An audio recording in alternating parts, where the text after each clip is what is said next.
And we're back. We're back after a long time recording. Hope everyone's ready to talk philosophy. Pop in a Zen, open the Red Bull. Let's get to it. Let's get to it. Heck David, yeah, brother. I'm doing pretty good. How about yourself, Caleb? I'm doing great. I'm in Alaska. Oh, yeah. You abandoned me. I abandoned you and Connor. I'm like, fuck y'all, I'm out. We saw Scott Hahn together. That's good enough for me. I'm out. Yeah, fair enough. I don't know. It was definitely like because you were definitely closer to me than you were to Connor, and so we were hanging out a lot. And so, I miss you, bud. It's not quite the same without you. I know. Florida, I miss Florida somewhere. I saw a video of a gator the other day, and I started tearing up. I drove by a swamp in Alaska and smelt it. I'm like, home. Oh. I do miss it. I mean, I love Alaska. It's great. I climbed the mountain yesterday, and that was fun. But, man, I miss the swamps. Yeah, what kind of work are you doing up there now? Finishing carpentry. Okay. Doorknobs, doorways, prepping floors, flooring, that kind of stuff. Joseph pilled.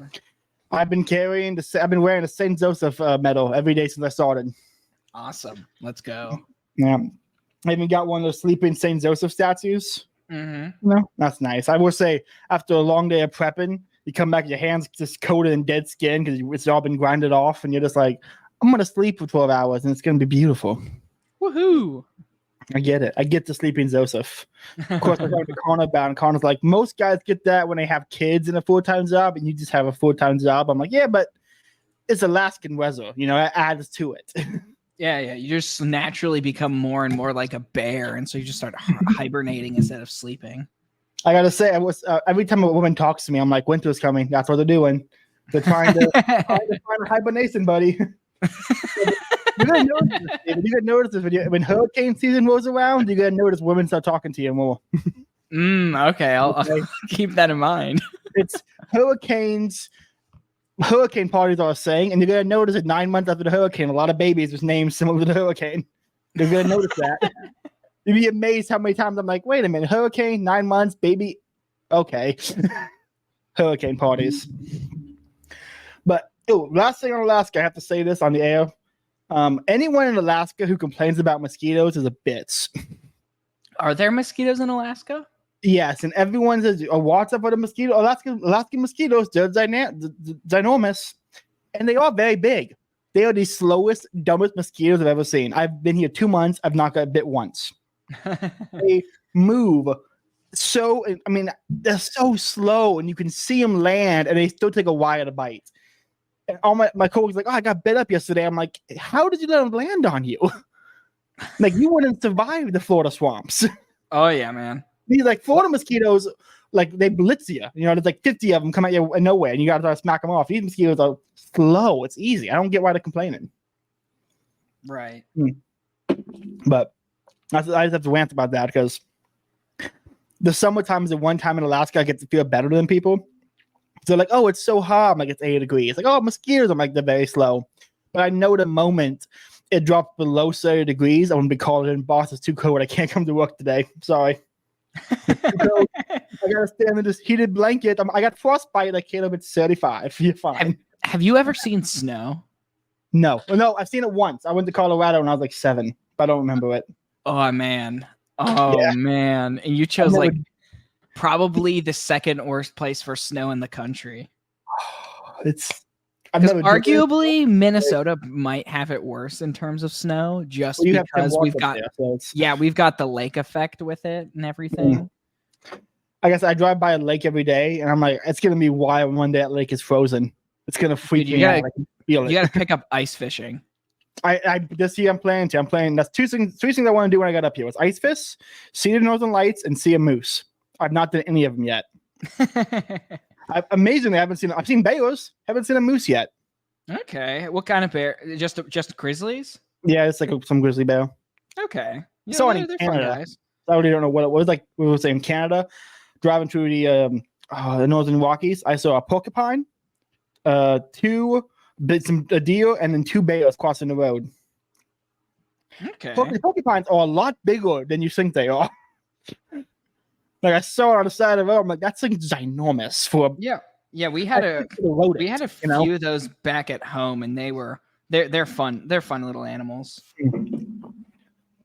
It's but it's nice up here. It's nice.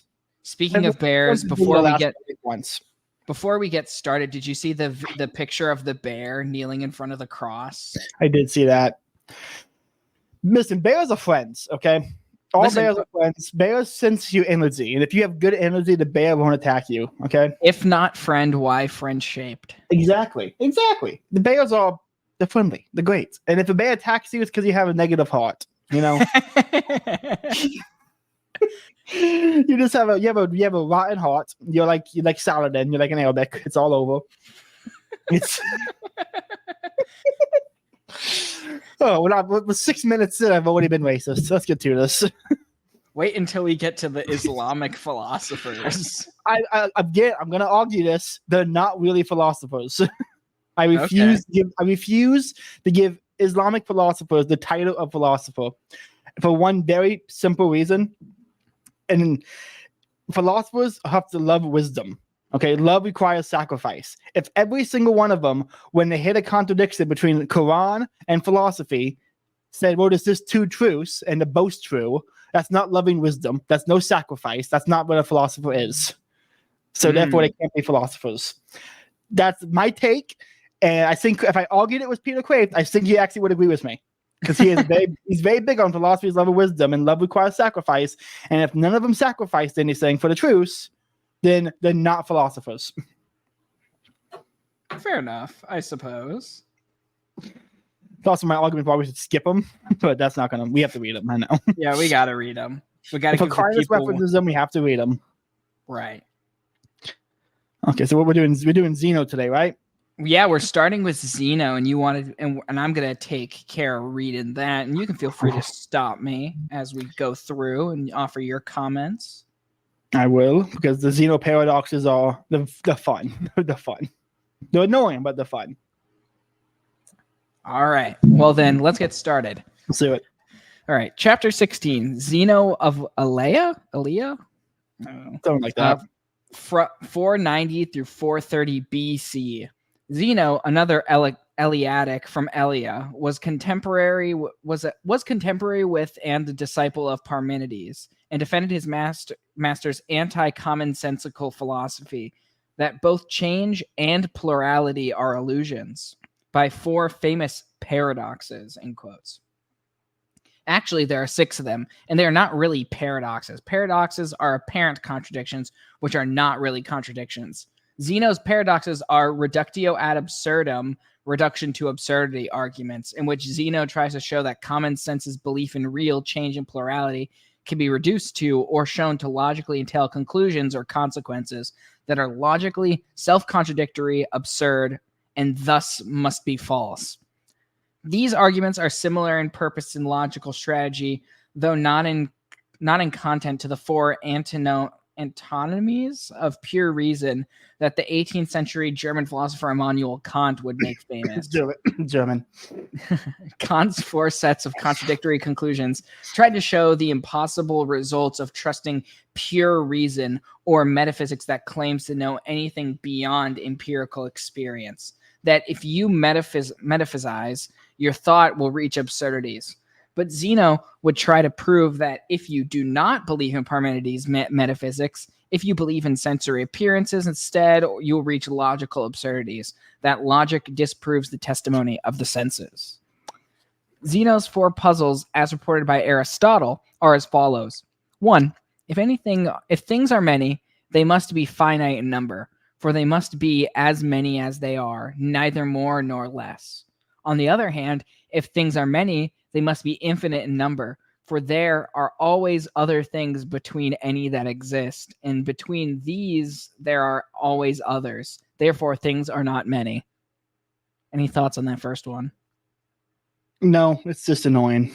I just don't think it follows at all, right? That if things are many, they must be infinite in number. I don't think that necessarily follows. It doesn't follow. I don't think it makes sense. I would say the only good one he has isn't even. It's a modern Wedison of one of his arguments is the best one of it, and so I'll wait to give the modern Wedison once we get to that one. Okay. Well, number 2, if a thing exists, then either it has magnitude or it does not.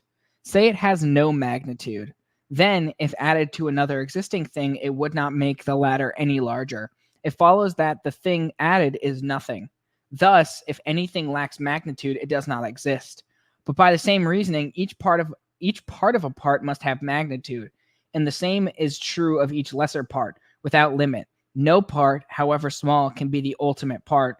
Therefore, different things do not exist. Again, I don't think anything that necessarily follows at all. Listen, Zeno is one of those Greek philosophers where you understand the meme about Greek philosophy. This is a great meme about it. It was cars have windows, houses have windows. Cars move, houses do not. Therefore, we can deduce windows do not make the car move. Mm. It's not wrong, but it's also like, come on, what are you doing here? Yeah. All right. 3. If anything is moving, it must be moving either in the place in which it is or in the place which it is not. But it cannot move in the place in which it is. For the place in which it is at any moment is of the same size as itself, and hence allows no room to move in. And it cannot move in the space in which it is not, for it does not exist in this place in which it is not. Therefore, movement is impossible. Now that one, the more interesting version of that applies to time. Mm-hmm. And so think of Zeno's, so the example often given is like the Achilles racing the tortoise, or the arrow in the arrow. How does the arrow reach its target? Because it has to go halfway to the target, then halfway again, then halfway again, and halfway again. How does it ever actually reach its target? Because you can always just shrink the distances between something smaller, smaller, and smaller, and smaller. The real argument further that I like it was time.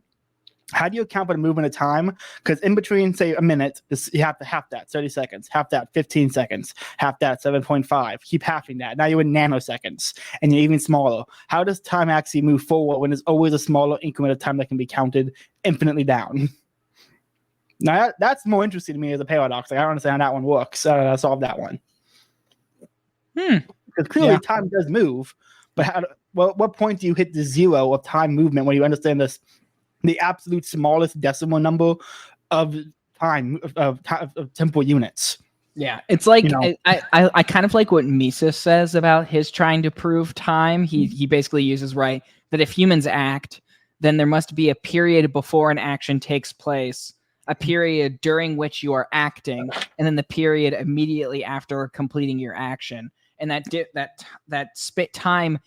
space, but during which you are acting is time. Or at least in a praxeological sense. That is one nice thing about like people like Mises and like Hans Hermann Hoppe, the rigid practicality of using Austrian economics to solve philosophical problems. I do appreciate that. I'm like, oh, good, finally, you're being so practical with like, well, you must purchase things, and if you purchase it at the moment you didn't have it, then you did have it. Therefore, something changed in between the purchasing and the non-purchasing and the having and not having. Therefore, time passes. I'm like, great, practical solution. I like it. Yeah. I think this reminds me, I've been reading this book, The Pope and the Economist, which is by Zizek Nijek, which is a book comparing the thought of Mises and John Paul II. And I think that would be a really interesting book for me and our good friend Q to read on a show and walk through and talk about like Austrian economics and Catholicism. That would be fun. Yeah. You should definitely DM him about that. Because the only Catholic economic book I listen to is what's his name? Frederick something. Not Frederick. Oh my god, I can't remember his name right now. Hayek? No, not Hayek. It's he was a Dominican, not Dominican. It was a Jesuit. Oh, okay. Juan de Mariana. No, there's some German Jesuit. I can't remember his name. What an odd combination. Does it just result in neutrality then if they're German and a Dominican for you? It's very hard for me to make. The Germans have always been a tricky subject for me because it's just you have some great people, you know, some really great people. There's very fine people on both sides, and I'm not talking about the Germans. There was 2 good Germans in history, and one of them you can't say on YouTube. Okay, you can't. Okay, buddy. Yeah. Have you seen those? Are you on, David? Are you on TikTok at all? I am on TikTok. I mean, I have it. I don't scroll on it though. I mostly use Instagram and Instagram Reels, which are gems.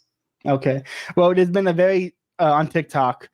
Someone used AI to make an AI voice of the Austrian painter and then use the AI translation to translate it and have him read his own speeches in English. Yeah, I've seen a few of those end up on Instagram. They're so funny. I love them. I love it. Like, yes, we're using speeches from the Austrian painter to make memes. This is a positive, David. Even if you don't like the guy, and I understand that, it's a positive that we can begin to actually make jokes or discuss him seriously in a way, but he's not immediately demonized as the devil himself. Yeah. Like that's a positive direction for history to move. Where on the scale of Hitler to Satan do you fall? Definitely. All right. So number 4, if place existed, it would have to be in something, i.e. in a place, etc., ad infinitum. Therefore, place does not exist. Zeno. Yeah, I don't even know how to approach that, to be completely honest. It's just, the simplest way. The simplest way is like, okay, David, make the argument to me. Make one of his arguments to me about things not saying thing. Just read one of them to me. I'll say how to respond to it. Okay, so if I don't know. It hasn't given examples yet. Here's one. If arrow is in one place, it has to go to the next place and the next place, and it has to keep flying distance by distances. And when it's in one place, it cannot be in the next place. Then it's automatically the next place, and it was not in the previous place. How does it move at all? How does change occur? You would just say, "You're right. I guess the change doesn't occur. I agree. I changed my mind." Yeah, you proved it wrong. If you disagree and then agree, you prove it wrong. If you disagree and then you agree, then disagree, you prove it wrong. Any change of opinion towards Zeno proves him wrong. Dang. All right. Well, let's continue. Zeno's most famous paradoxes are 2 others, as reported by Aristotle, which are arguments against motion. The first of his arguments denies that motion exists on the ground that a moving body would have to go half the distance before it could go the entire distance. In other words, it is impossible to traverse an infinite number of points in a finite time. But is it? Is a point in space? Well, is a point a space? The second is the so-called Achilles argument. It declares that even the swiftest runner will never overtake the slowest because the pursuer must first reach the point from which the pursuit had set out, so that the slower runner will always be some distance ahead. Therefore, motion does not exist. Zeno must have never seen a chariot race. Yeah. Zeno must have never actually experienced reality. He must have just been locked in a room all day where nothing changed. That's the only explanation I could think of. Right. Anyways, college professors may wake up their sleeping students by using Zeno's logic here to prove that they can never leave the classroom. If any of the students are math majors, they have learned the answers to Zeno's puzzles about motion from the Newtonian infinitesimal calculus, which allows us to calculate motion at a point. I will leave it up to you, the reader, to find these answers. But to find them, you might first have to leave the room. Sometimes you have to live an answer before you can understand it. Which goes back to my point that Zeno clearly never lived. So true. So true. Zeno's death. Diogenes Laertius says that Zeno, quote, had his head bent on one side, was thin, very tall, and had fat, flabby, weak legs. Diogenes was probably describing his body, but perhaps he was describing his arguments. Diogenes gives this account of his death. Quote, he, wishing to put an end to the power of Naerces, the tyrant, was arrested, and when he was examined as to his accomplices, he named all of the friends of the tyrant. Then he said that he wished to whisper something privately to the tyrant, and when he came near him, he bit him and would not leave his hold until he was stabbed. It was his nose that he bit off. Another account says that it was the tyrant's ear, and that while being stabbed, he said to the bystanders, I marvel at your cowardice if you submit to be slaves of the tyrant out of fear of such pains as I am now enduring. And at last he bit off his tongue, spit it at him, and the citizens immediately rushed forward and slew the tyrant with stones. Okay, kind of based. Damn it, Zeno. Listen, every man gets one moment, and he chose his death to make it that moment. That's fine. That's the end of Zeno. What's good riddance. Okay. Any Dave, do you have any thoughts on Xena before we move into the next one? It just seems like a lot of playing with absurdity, to be honest. Oh, I forgot to ask. You want to give a reason for why I haven't recorded these in a while? What you've been doing over the summer? Oh, I mean, like, I don't know. I was over at the Mises Institute the entire summer interning, and Very cool. during the work day where all my computer and recording stuff is, I got to work and I didn't have everything. I didn't have a good place to record, unfortunately. So we had a little break, but now we're back. We're back like we've never been. Yep, and I got to hang out with you at the Mises. You and Joe and a few other people. A lot of fun. Yeah, that was a fun experience. Yeah, a lot of cool people there. Very autistic nerds, but the fun kind. Yeah. I would say all of you sitting out there outside with your laptops on your lap. I was like, you fucking Zoomers.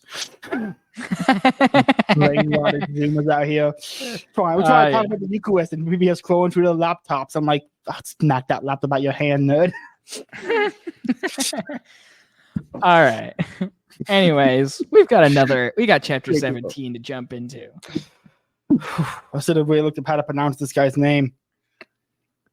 Empedocles sounds right.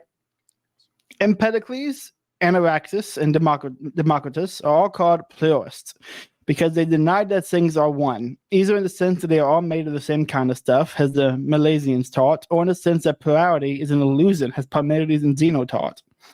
Their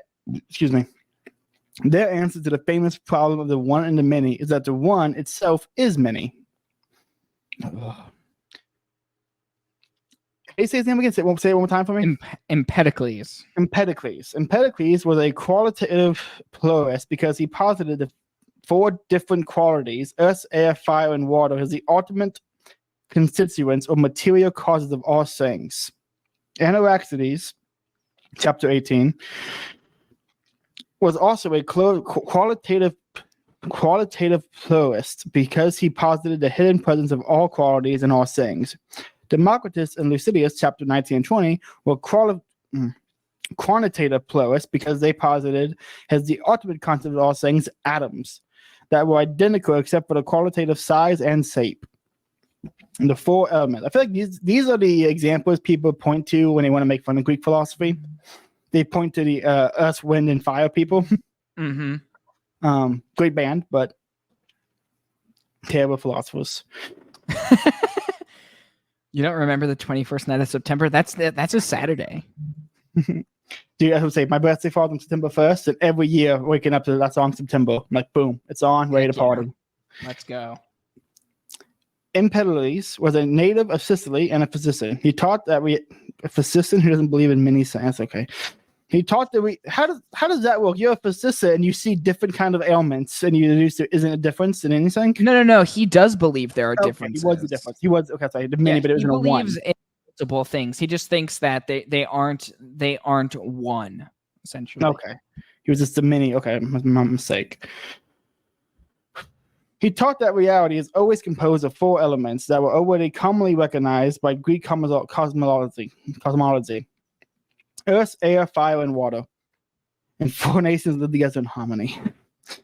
He calls them the roots of all things. He is a pluralist because he does not reduce them all to one, either to water or like Ceos, or to air like Anaxagoras, or fire like Heraclitus. Nor does he reduce everything to number like Pythagoras, the bean guy, or to the changeless being like Parmenides. This cosmology of 4 elements is primitive, if interpreted literally and scientifically, but pre-scientific culture did not think in terms of our sharp distinction between the literal and the symbolic. The cosmology is not just ancient or Greek, but cross-cultural, nearly universal. Even today, something in us instinctively says yes. Oh my god! To it is taken symbolically. For example, the popular series Avatar: The Last Airbender is based on this cosmology. Dude, Crave is so cool. Crave is so freaking cool, dude. Dude, I did not expect that. We got a Last Airbender reference in the philosophy book, dude. He's so cool. That I've been watching that and Avatar: The Last Airbender and The Sopranos, and so I gotta get back to Avatar. Those are the 2 best shows maybe ever made. Like when I think of the best shows, I think Sergeant DS9, Sopranos, and Avatar. You're watching peak Kino, dog. Everything you watch that's this downhill. I'm sure. I mean, The Sopranos is so good. I would say when you finish Last Airbender, Legend of Korra is worth watching. Is it though? I've heard terrible things about it. The villains make it worth watching. Okay. Because the first villain's a communist, the second one's an anarchist. So first one's a communist, then it goes eco-terrorist, then anarchist, then a communist. And I'm not joking. Like he straight up is an anarchist. Like he talks about his philosophy for like 20 minutes, and it's straight up anarchy. Interesting. It's actually a really good take on it too. Like the villains. We can't get into the whole conversation on Legend of Korra because I'll go on for hours. But it's actually they ruin it with lesbianism at the very end. But to that point, it's really good. Okay. Popular series Avatar: The Last Airbender is based on this cosmology. It is natural to us because these four elements are data taken from the most striking contrasts in our immediate experiences. They will also explain his alternative combinations of the two most striking qualities of matter, heat and moisture. Excuse me. Also, these four examples are symbols of the three states of matter: solid, gaseous, and liquid, pure energy, fire. So it is an inspired guess at basic chemistry, like Democritus's atom. Love and strife. How many pages does this guy get? Okay. In addition to these four material causes, this what things are made of, the guy posited also two efficient causes, which made them or moved them, namely cosmic love and hate or strife. Bro, it literally did formulate Avatar: The Last Airbender. Holy crap. Yeah, he got it. It's really funny that Avatar is so Chinese, but also super Greek. Great for a Western anime. It really is peak. It's peak cultural communication right there. It's true. Maybe multiculturalism can work. What's combined separate the four elements. Things combine when the universe obeys the maxim: make love, not war. Things separate when it things separate when it obeys the maxim: make war, not love. That was the maxim a medieval wife inscribed on the chastity belt of her husband when he went on the crusades. Make war, not. That's awesome. Aristotle reports that Empedocles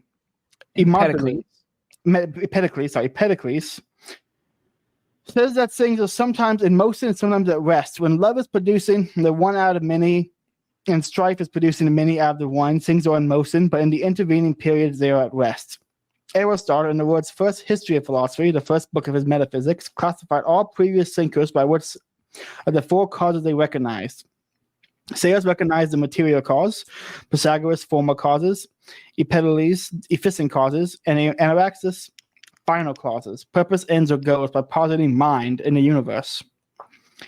Love and strife were for Empedocles just a kind of primitive poetic gravity and anti-gravity. We define love as a spiritual immaterial act or choices or will or desire or emotion which cannot be quantified, while we define gravity as a physical force which can be quantified. We moderns have more clearly distinguished categories than the ancients, especially matter versus spirits, as Descartes defined these two clear and distinct ideas. Matter takes up space and does not sink, while spirit sinks and does not take up space. This is clearly a progress, but it also regresses. It is also regresses if we can no longer connect the different aspects of reality that we have more clearly distinguished. Thus, we have surprised to see some classify love as gravity or gravity as love. Dante does this in the last line of the Divine Comedy, which speaks of the love that moves the sun, the other stars, who is more pitiable, the modern person, who can no longer see the whole, or the pre-modern person, who had not yet clearly distinguished the parts. A modern thinker like Descartes, who sees the human person as a ghost in a machine, or a pre-modern thinker like Aristotle, who sees the soul in the form of a body, and the body as a matter of the soul. That's a good comment. Accepting Anaxagoras' notion of evolution. These Greek names, man. Empedocles. Empedocles also posited a mean or mechanism by which it could have happened, which was essentially that of natural selection by random chance. Like many modern biologists, Empedocles used this even to explain thought. It is by chance that men have come to have conscious thought. Empedocles had a materialistic conception of thought, which is probably natural to a physician whose attention is focused on the bodies and thought dependent on bodies. He wrote, "The heart grows in a sea of blood, which flows back and forth around it. The encircling blood is what men experience as thought." Like the Pythagoreans, he also had a fear of beings. Is there a Latin word for that? He wrote, "Wretches, utter wretches, keep your hands away from beings." Perhaps he thought the beings is tired of the supreme being. Supreme being. That's a pretty good pun. Leguminophobia is the fear of beans. That's the saying. Wow. Leguminophobia. Reincarnation was also part of Epidemides' cosmology. He wrote, "In the past, I have been a boy and a girl, a bush, a bird, and a dumb water-dwelling fish." It sounds very fishy to me, too. Epidemides is at death. Diogenes Laertius says that he says one more time. Empedocles and Plato too were originally pupils of Pythagoras, and that both were expelled from his school for revealing to the public Pythagoras' secret doctrines. Diogenes also said that Empedocles is believed to have committed suicide by leaping into a volcano of Mount Eta. When he arrived at the crater of fire, he leaped in and disappeared, wishing to establish the belief that he had become a god. Matthew Arnold wrote a poem about the Empedocles of Enter. He had spoke of himself as a dustless god. He habitually carried a staff and wore purple robes, a gold girdle, and bronze slippers. As he always had a train of attendants, he sought to prove to his word his divinity and immortality by throwing himself into the volcano. But the volcano had the last word. It threw back one of his bronze slippers to confirm his mortality.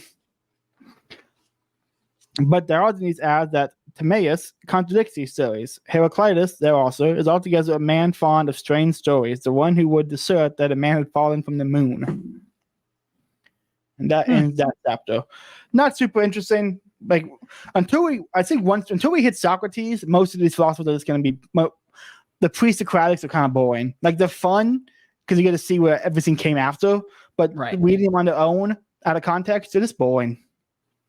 I don't know, like if I'm remembering correctly from my reading of Socrates comes across very much as just like a self-help guy. He was the first to move philosophy from cosmology to ethics. Right. And his ethics then set the foundation for how we proceed what is virtue. Right. And then Plato builds on him. Yeah, I will say there is a tens of self-help in it, but in determining what is virtue for how to craft a good man, that is, like, in my opinion, one of the most foundational parts of a good philosophy. If your philosophy has explanations for how the world came into being and how motion occurs, but can't instruct on how to be a virtuous man, it's worthless. Right. But do you want to go into the next one? Yeah. So are we going through what are we reading through today? Because if we read through Lucretius as well, which is two whole pages, then that means next episode we can do Protagoras and the Sophists and get through them up to Socrates. And those ones are going to be a lot more fun because I think both of those two sophists in this book are talked about in the Platonic dialogues. I believe they're both characters. Yeah. So yeah, Gorgias. Yeah, I remember these ones. They are characters. So that would be fun because I'll be able to, at least I could get more insight on those ones because I've read those two. Specifically, the Gorgias one is one of my favorite ones. It's really like Symposium, Gorgias, and then Greater Hippias. Those are the three best Socratic dialogues. Yeah. So do you want to leave Lucretius until next time, or do you want to read him today? Let's do Lucretius. It's only 2 pages. Let's do Lucretius, and then we'll call it there. Okay, awesome. Well, then let's start with chapter 18, Anaxagoras, 500 to 428 BC. Man, that guy lived a long time for an ancient Greek. Mm-hmm. An examiner, an examinees, and now yet another annex. Try to keep them straight. Thank you, Kraft. Born around 500 BC in Clazomene in Asia Minor, nearing Heraclitus' native city of Ephesus, Anaxagoras came to Athens at the age of 20 and was the first famous philosopher to teach there. Pericles, the great Greek statesman, and I'm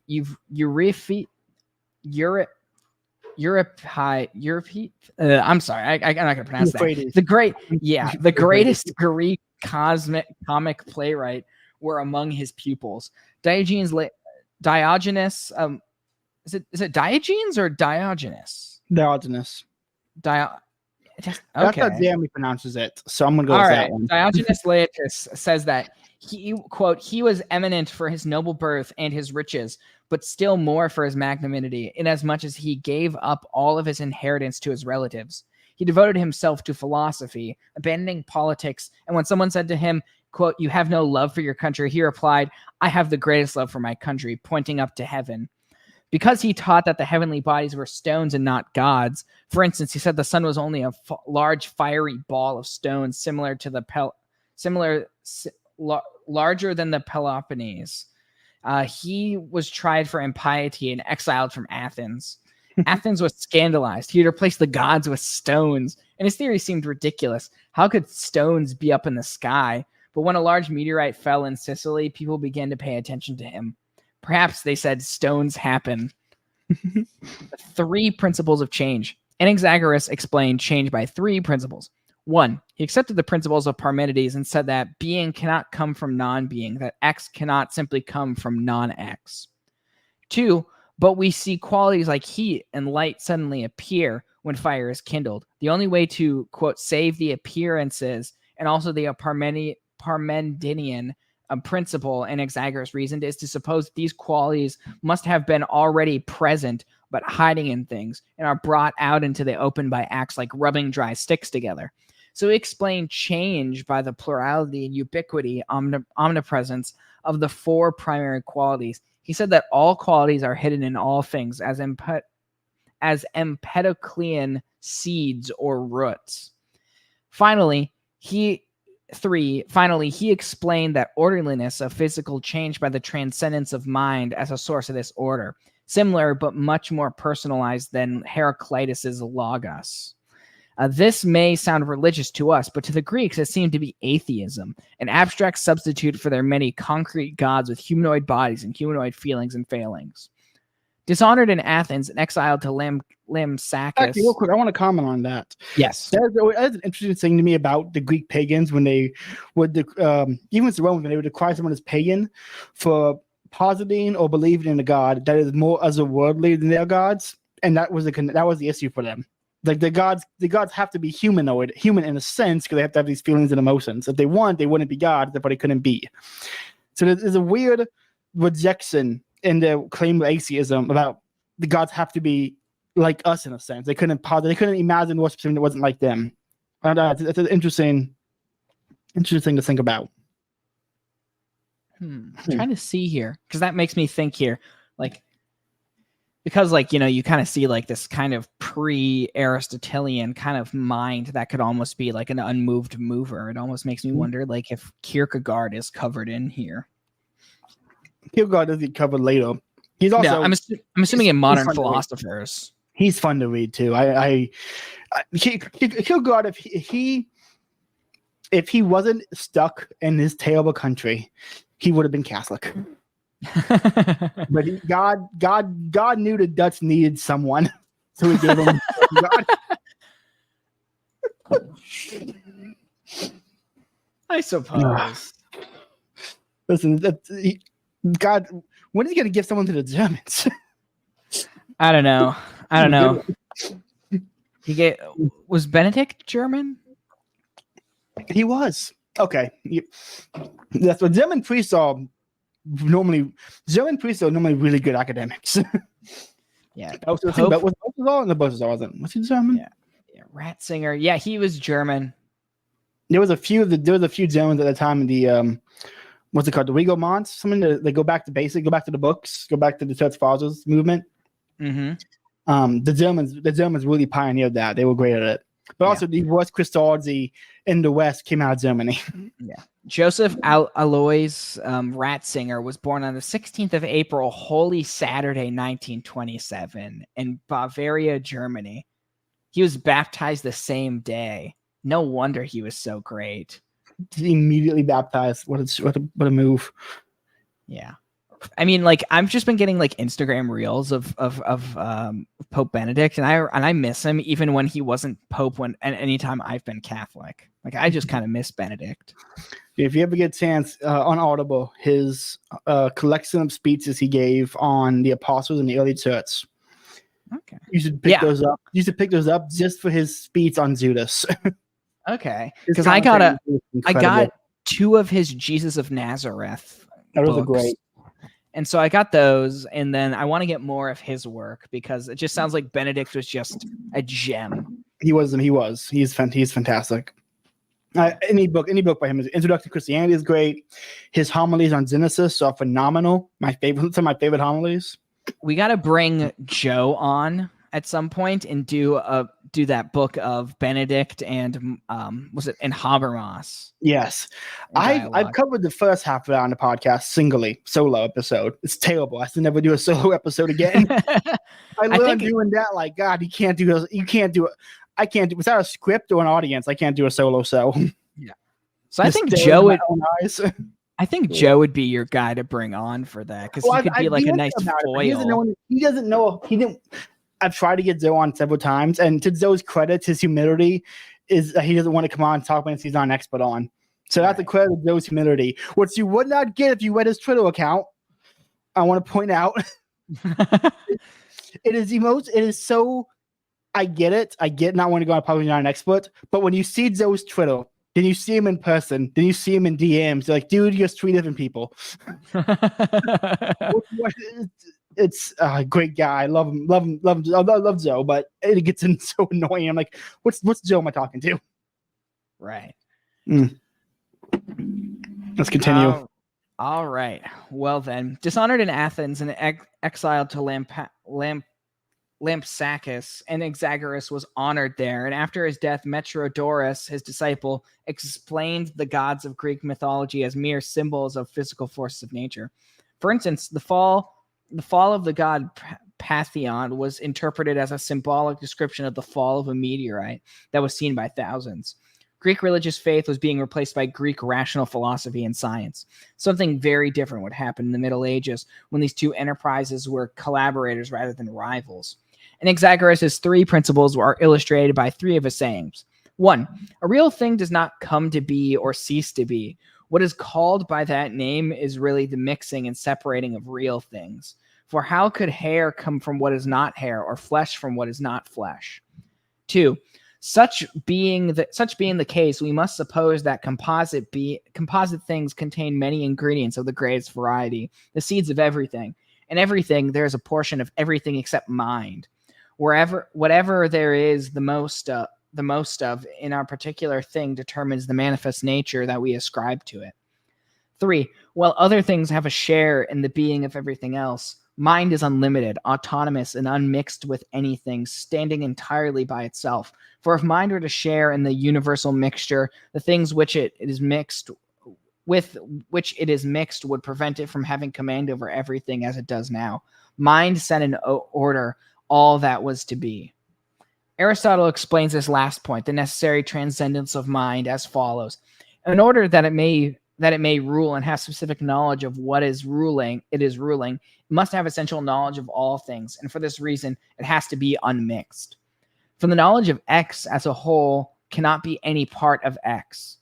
Socrates, in the Phaedo, would speak of this discovery of Anaxagoras explanation by mind and not just matter as the only helpful idea he learned from any pre-Socratic philosopher.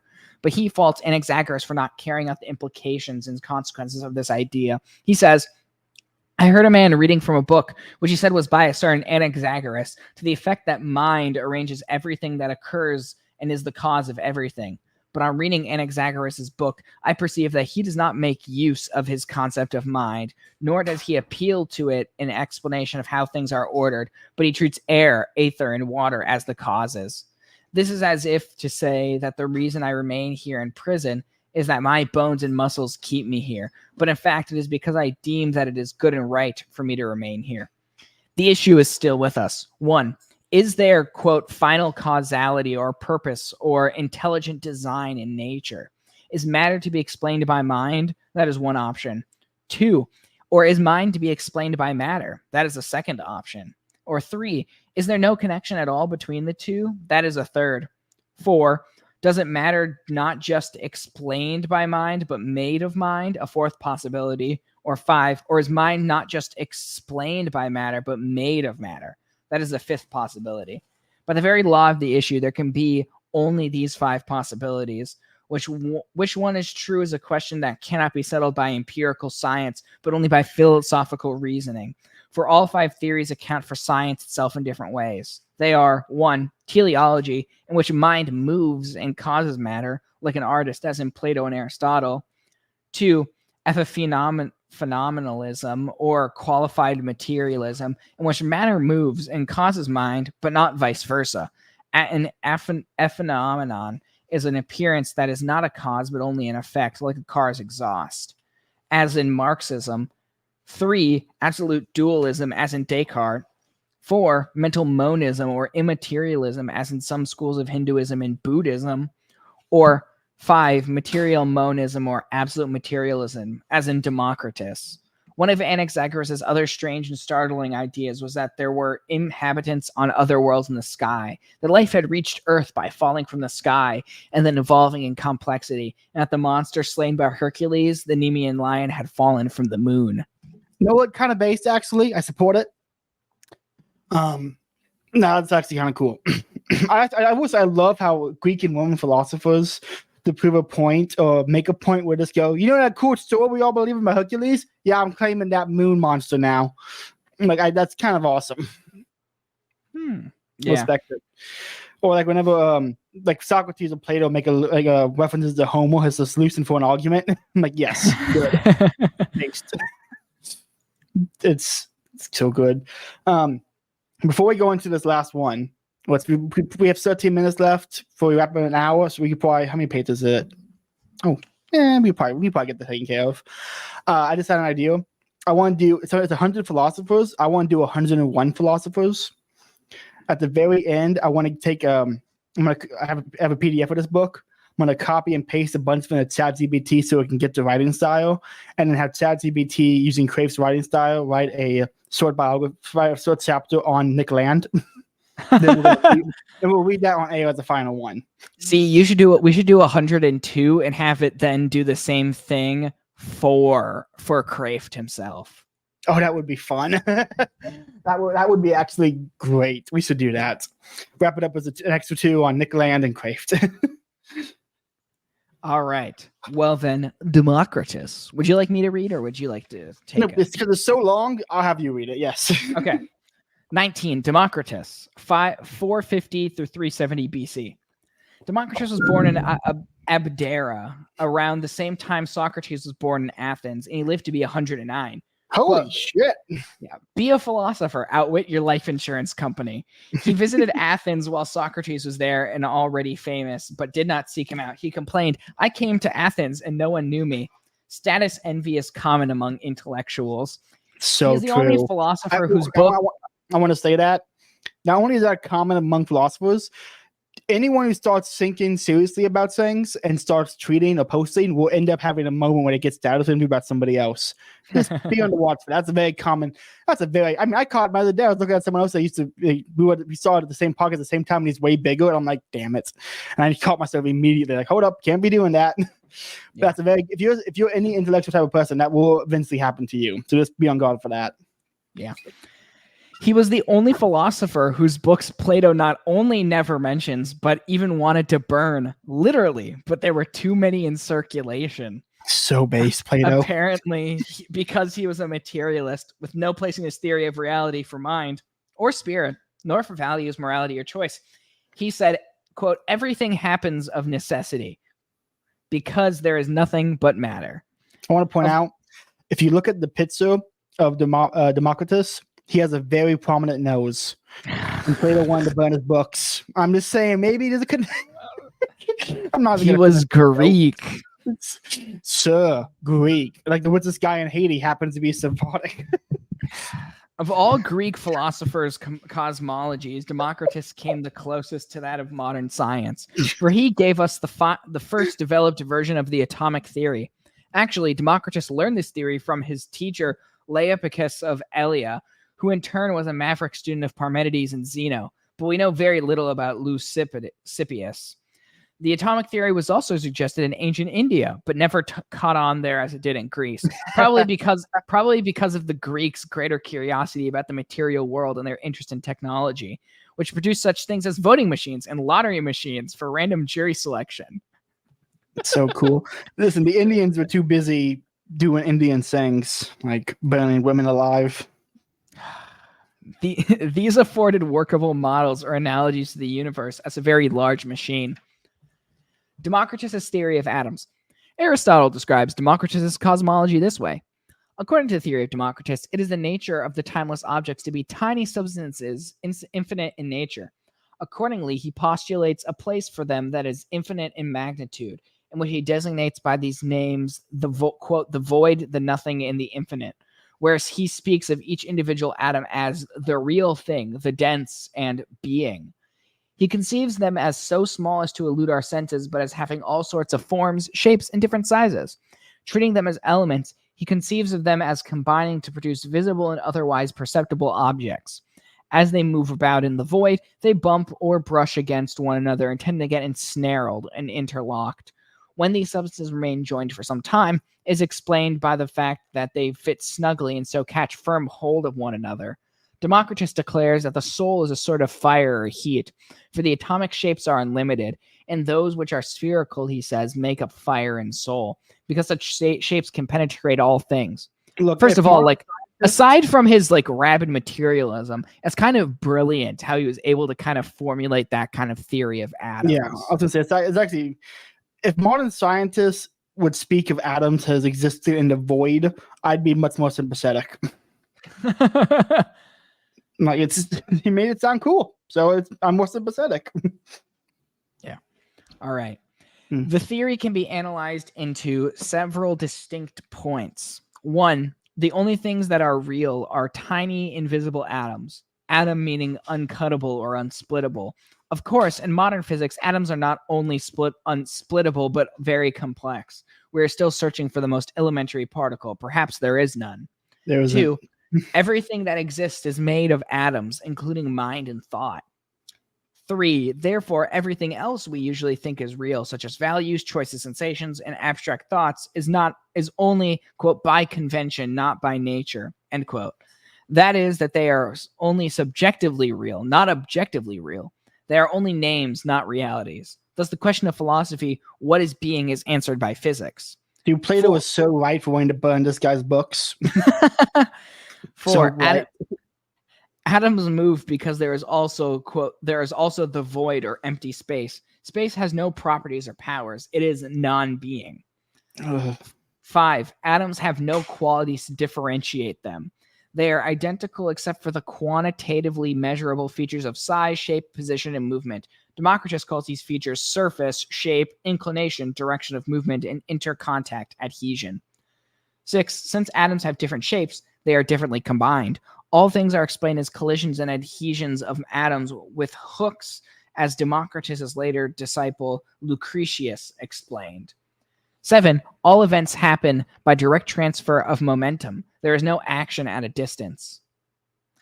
8, there is no need for any other causes. Only the material cause is real. Form comes about simply through external geometrical arrangements of atoms. No agent or efficient cause of motion is needed because the atoms are eternally and beginninglessly in motion. Final causes or ends, purposes, and designs are only subjective illusions. 9, there's also a methodological implication, an atomism of method corresponding to an atomism of reality. Anything real is understood by analysis into its smallest parts and finding the mechanism of their combination. So, a critique of Democritus. Before you go on, I want to comment real quick on the, where was it at? Where was it? First one here. Here, we are still searching for the most elementary particle. Perhaps there is none.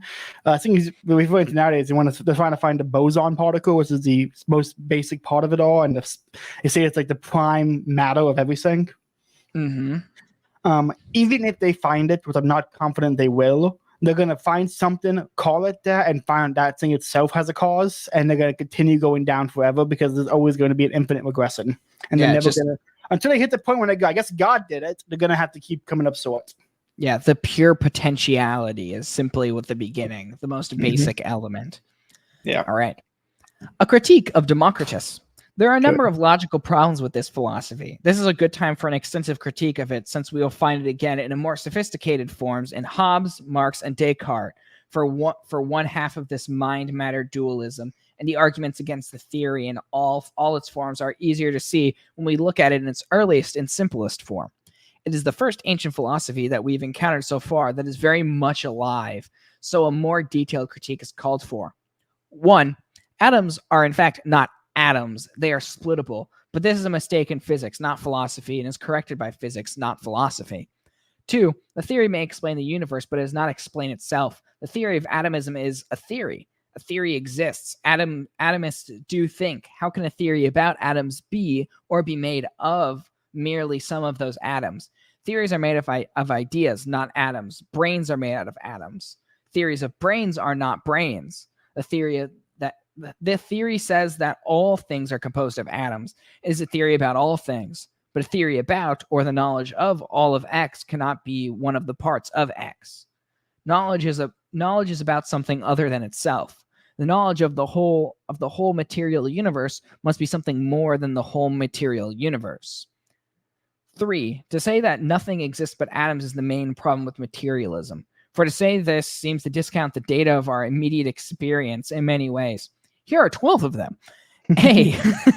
The experience of pain, though caused by atoms, matters, not merely atoms. The same physical cause, such as a knife cutting into the skin, causes no pain in a dead body. The visitor, the knife, enters the house, the body, but nobody's home. Only beings with psyches feel pain, not rocks or trees. Pain is not just somatic, but psychosomatic. It can be short-circuited either by physical drugs or by mental hypnosis. Mechanistic materialism cannot account for the fact that a limb of a dog is different in the kind, not just degree, from breaking a limb off a tree. B. The theory does not account for mental or emotional pain, such as depression, which can occur in a perfectly healthy bodies without any physical cause, but for mental or emotional causes. Mere thoughts can cause depression and sometimes can cure it. C. The theory may account for the fact that physical changes can cause mental changes. Example given: when you slap my face, I get angry, but it does not account for the opposite fact that the thought and will cause physical damages. I will to move my hand, and my hand moves. And I directly experience not just the physical event, but the causal connection, the fact that I caused my hand to move by willing it.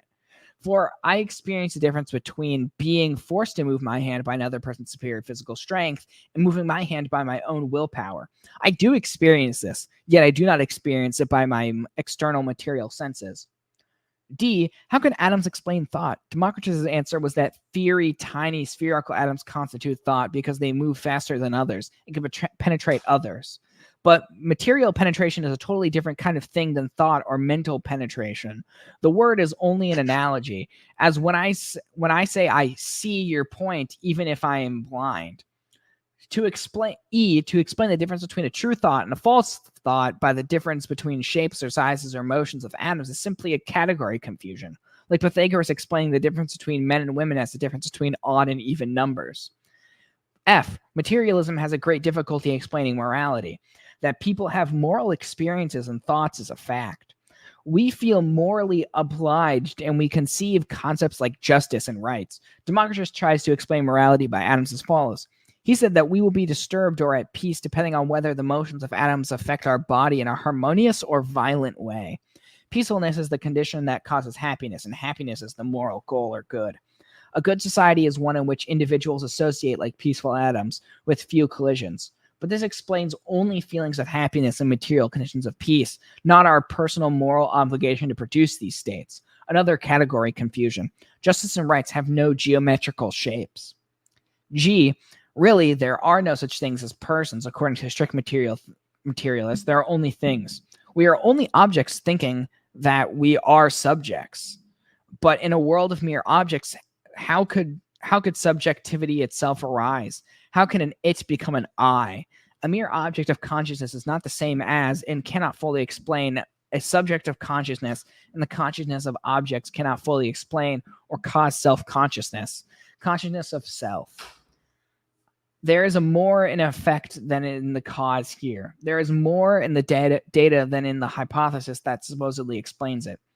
H. Democritus is surprisingly similar to Parmenides here, for both philosophers require us to deny our direct and immediate experience. Parmenides denies the experienced world, and Democritus denies the experiencer. Parmenides denies these objects outside, and Democritus denies the subject inside. There is no morality without free choice.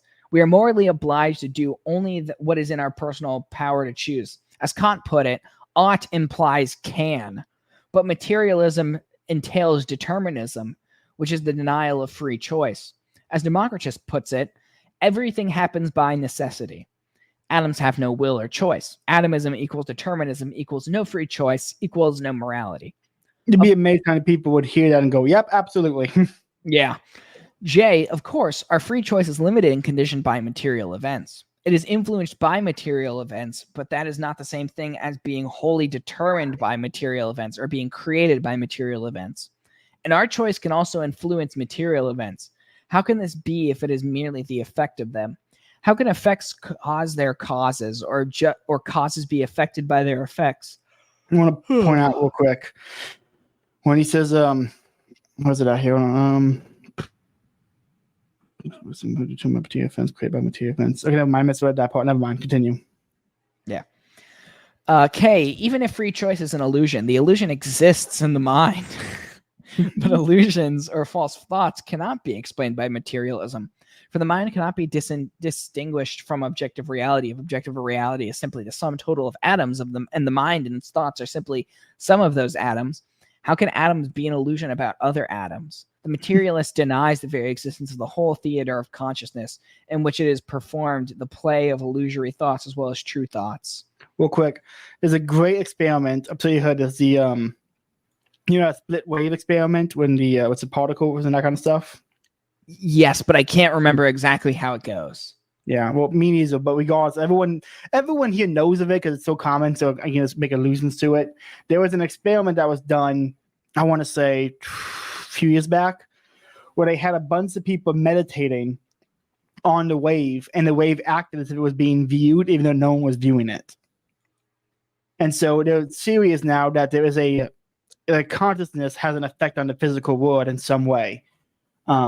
Which to me, not only does that prove that the subconscious does exist and the conscious mind does exist, but that pure materialism is clearly false. Anyone wants to hear more about that, he doesn't draw the right conclusions, but Ace Arcus breaks it down on one of the Timeline of Halloween episodes. So I don't think he doesn't take it to the logical conclusion and draw the full conclusions out of it, but he does break it down in a very intelligent way, and Bird asks good questions doing it. I think it was a 2019 Halloween special or 2020? No, it's 2022 Halloween special. You know what? I just realized that it's been over a year since I started listening to Timeline Earth. Those 5 episodes in, gotcha. Dude, it was 1 episode. In fact, I tweeted out Timeline Earth was pleasant and got named King of the Week after. Nice. Nice. That's one of the best podcasts to listen to. Anyone listening, go listen to Timeline Earth. It's an incredible show. Give Bird your money so he can continue being homeless. He's joined the Patreon because all the good episodes are on the Patreon. It's true. Into the Cave is top 3 podcast. It's incredible. Yeah. All right. Well, let's continue. J, if there is no free will, then we can't help how our tongue happens to wag or how our brain happens to work. In that case, there's no reason for preferring any one theory to another. We can always discount an idea when it can be shown to be determined by unfree, non-rational causes. Example given, when a terrified child believes all black dogs want to eat him because a black dog once bit him, or when a surgeon pokes at a brain with an electrode, causing the patient to hallucinate and see ghosts. But if materialism is true, all ideas are determined by unfree and unthinking, non-rational causes. Therefore, all ideas are equally irrational, including that one. 4. jumping back to the main points. How can the void be nothing and yet be? A disciple of Parmenides, Melissus, argued against the void as follows: if it is totally empty, then there is nothing between the two bodies that are its boundaries. But if there is nothing between the two bodies, then they are together. And if they are together, there is no empty space between them. How can space do anything at all? How can it separate bodies if it is nothing? There is a physical rather than a philosophical mistake on the part of Democritus. Modern physics has corrected the theory here, as it has corrected the uncuttability of atoms. In modern physics, space has definite properties and powers. 5. There's a difference in kind between quantities and qualities. The difference itself is not merely quantitative. How can qualities like color, taste, and sound arise from things that have no qualities at all, but only quantities? If between the quantitatively different wavelengths of light, we seem to be avoiding the principle of causality, getting more out of less, getting a difference in kind out of a mere difference in degree. Something qualities seem to be coming from nothing, no qualities here. Even if modern science can explain how colorless causes can produce color sensations, it cannot explain how we know colors. In the materialist model of the brain as a chemical laboratory concocting color sensations upon receiving photons of light through optic nerves, what corresponds to the scientist in this laboratory? Whenever the materialist tries to explain human sensing or thinking, he omits the sensor or the thinker. It's like astronomy without an astronomer.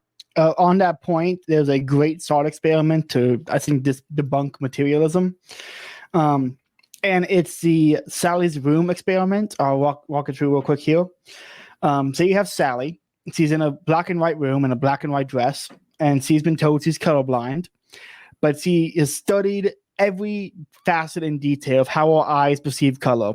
From the chemical reactions in the brain to the wavelengths of light, like every single material detail she knows by heart of how our eyes perceive color. She walks out of the room and sees a red rose for the first time. This is her first time seeing the color red, and now she knows all of the material processes that go into recognizing and seeing the color. Is that a new experience for her?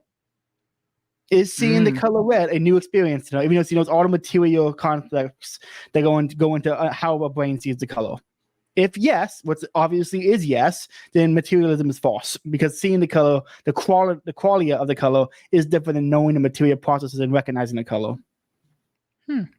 Interesting. Yeah, it's a great little thought experiment for debunking materialism. Yeah, and it's something as simple as colors. So it's so that's how smart materialism is. Fair enough. 6. Regarding the explanation of things as combinations of atoms, modern physics accepts something like Democritus' explanation here, but modifies it in complexity, especially by the primacy of energy over matter and by positing 4 irreducible physical forces rather than just one. 7. We must say that there is an action at a distance, example given gravity. If we are thinking only of solid matter, but not... Dude, is that what EG means in a book? Example given? Yes. Holy I've never knew that. I'm like, I just, there's certain things in books that are just so commonplace. You pick up what they mean without actually knowing what they mean. That was one of them. Good Lord, Caleb. I didn't go to college. I got kicked out. So yeah, and IE stands for id est, or that is. I knew that one. Yeah. But I don't know the EG one. All right. If we are thinking only of solid matter, but not if we think of energy. This is especially true if we extend energy to include mental energy, such as telepathy, for which there is considerable soft scientific evidence. I want to know what Kraft is talking about there. All right, 8. Democritus ignores formal, efficient, and final causes. As Aristotle would argue later in his theory of the 4 causes, without any efficient and final causes, material causes alone cannot explain how or why matter takes certain determinate forms. Words by themselves do not make books. Authors, efficient causes, make books of certain kinds, formal causes for definite ends, final causes. 9. With regard to method, analysis alone is not sufficient. Without some holistic, synthetic big picture to guide us, we cannot begin any directed analysis. Analysis and synthesis require and reinforce each other, like sensations and ideas, like inductive and deductive thinking. Democritus' theory is not wrong for what it affirms, but for what it denies. It is too simple, far simpler than reality. It is an example of reductionism, reducing a complex whole to just one of its parts or aspects. That is its fundamental problem. It explains only some, but far from all of the data. But what makes a hypothesis truly scientific is its adequacy in explaining the data. In other words, scientism is not scientific enough. Materialism is essentially a metaphysics, but its most crucial problem is the ethics it implies. One's ethics always depend on one's metaphysics, for we cannot morally choose what we believe is simply metaphysically unreal. And that is just the problem with materialism. A materialist, in the popular sense, is a person with low ideals who recognizes only material goods like money, pleasure, and power. Materialism in theory naturally entails this popular materialism in sense. A materialist metaphysics naturally leads to a materialist ethics and a materialist life, and a materialist person. This consequence can be resisted, and often is, but some materialists are very ethical people. But it makes a disconnect in the mind to do so. Materialist thought cannot be happily married to non-materialistic ideals. To try to marry a higher morality and a low metaphysics is like trying to marry a bird and a snake. Probably one will eat the other. It also goes without saying that materialism also implies atheism. Not all atheists are materialists, since one can believe in a human spirit without believing in a superhuman spirit, but all materialists, except Hobbes, Volume 3, Chapter 70, are atheists. Since one cannot believe in a god or superhuman spirit if one disbelieves all spirit. That is why materialism, like atheism, is always a minority position. If atheism is true, then the vast majority of all human beings in history who have believed in some kind of religion, some kind of relationship with some kind of god or gods, or superhuman being or beings, have invested their lives, their minds, their wills, their faith, their hope, their love, and their loyalty in a massive illusion. The greatest con job in history. If materialism is true, then atheism is true. Therefore, if materialism is true, then the vast majority of all human beings are simply deeply deluded. Let's call it there, actually, because we've already gone over the hour. Do you have any kind of thoughts on that guy? Because I don't. I don't. I mean, he has some neat theories that could be used, and then the rest of it's just garbage because he reduces it all down to that. There's this really interesting talk by Bob Murphy from the Human Action Conference where he posits that Mises tried to Mises essentially solved the mind-body problem. I'd have to rewatch it to see how he did it, but he tried to kind of bridge the gap between the two. Is what he says Mises was doing. Yeah. I haven't. Be honest. I watched one Bob Murphy video and was like, never again. All right. Yeah, well, he seems like a great guy, but I don't know what it was. Couldn't do it. Yeah. All right, Caleb. What are your final thoughts?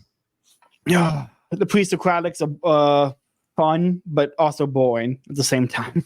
Yeah, I only find Democritus interesting or compelling to deal with. Great sayings, and then it's like, and the rest is boring and wrong. You get the beans, which is fun. You get you get a few cool, like the Nemean lion fell from the moon, and beans. You can't. What's up with the beans? You get cool things out of them, but the coolest thing Democritus had is that a cooler explanation for the modern scientist. That's it. He offered cooler vibes for the scientists. Yeah, Democritus and Pythagoras were the only cool ones. Everyone else is just kind of meh. Obviously, not including all of the sages because Jesus Christ and most. I actually enjoyed most of the sages. I thought the sages were at least they're more interesting. But when it comes to the Pre Socratics sales of the guy who believed everything was water, I actually liked him. I thought he was good because at least he understood water made sense. Like water is liquid, then it goes into a gas, and we have ice, and it supposedly could be hardened even harder to make it frozen stone that never moves. Then it does cover all different forms of liquid and of material. So that's a good interesting to have. I actually thought he made sense, but the rest of them not worth reading.